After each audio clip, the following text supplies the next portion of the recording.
Hi guys, welcome to Piping, Welding and DT channel. So this video is regarding how to get the tons of pipe. So we have a drawing here. This is a sample of pipe and we have a dimension of length and we have a dimension of outside diameter with the center line. Okay, so let's say we have a diameter of pipe is we have a diameter of pipe 72 inch. So this is 72 inch our diameter. Okay, so the outside diameter of this 5 is 1828, okay, point 8. So this is our OD. So this is our OD, outside diameter, and we have a length of pipe of, let's say this one is 10,000. Okay, so this is millimeter, and we have a thickness of, so this is our pipe, and the dimension for this thickness, we have a thickness of 35 mm. Okay, so to get the tons of pipe is, we have a formula for this is volume of weight equals length outside diameter minus thickness times 2.246615. Okay, so the formula is B of weight equals length OD minus millimeter, this is millimeter, minus thickness. Okay, multiply it to thickness, multiply it to 2.46615.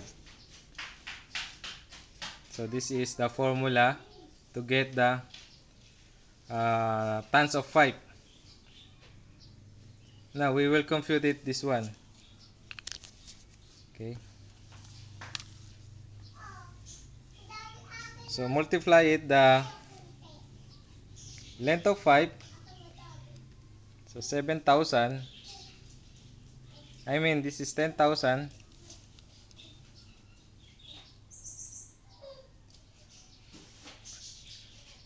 and then we have outside diameter, multiply it to outside diameter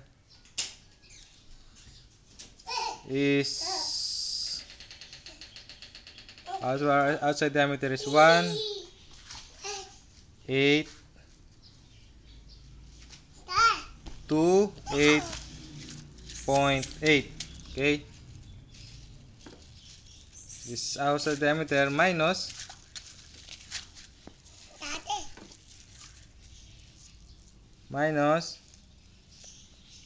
thickness. So our thickness is 35. Okay, and then multiply it to thickness 35, multiply it again to 0.246615.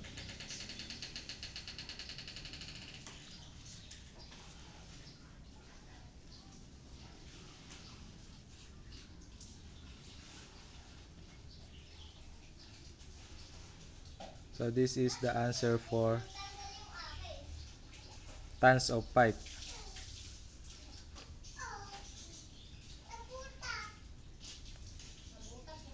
So we have 18.28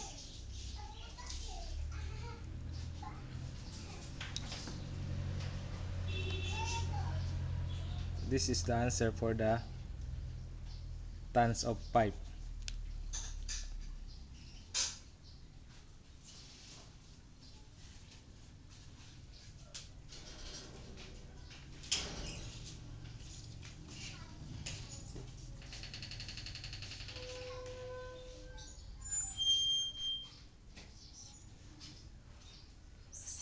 $18.28.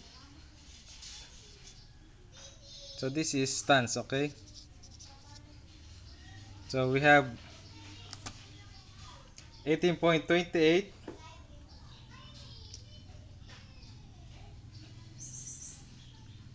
and this is our answer, okay?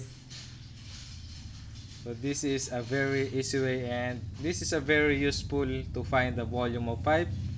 And volume of weight equals length times outside diameter minus thickness times thickness, and multiply it to 0.246615. This is for carbon steel, okay? So thanks for watching, guys,